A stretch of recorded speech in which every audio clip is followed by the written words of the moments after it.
Hello, আসসালামু আলাইকুম। আশা করি সকলে ভালো আছেন, কিন্তু আজকে আমি ভালো নেই।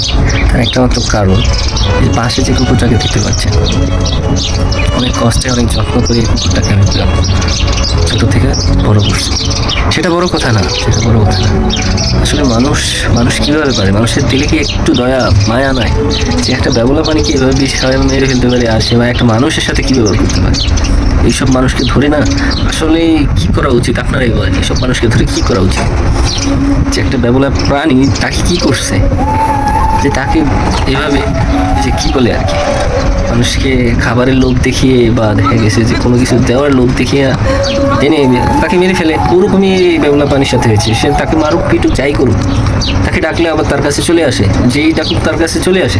তো এই জন্য কি আপনারা এইভাবে কুকুরটাকে বিষ খাওয়াইয়া মেরে ফেললেন? আপনার কি ক্ষতি করছিল এটা?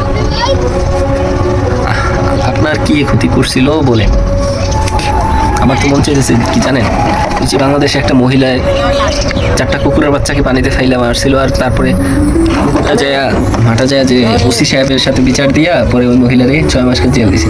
তুই শালারে পাইলেও আমি ওই কি বলে প্রাণী মন্ত্রণালয়ে কেস করে তোরেও জেলে বাড়ি শালা তোর পাইতাম যদি আমি খাইছি।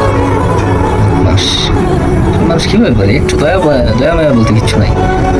ওদেরকে আসলে বিবেক দেয় না, বিবেক দেয় না। তার তার কয় টাকার খানা খাইছিল না কয় বেলা খাবার খাইছিল, হ্যাঁ রে লস হয়ে গেছে, এই কারণে কুকুরটারে মেরে ফেললাম। কারো কোনো ক্ষতি করে না রে ভাই। সমস্যা কোথায়? আসলে মানুষের কমন সেন্স বলতে কিছু নেই।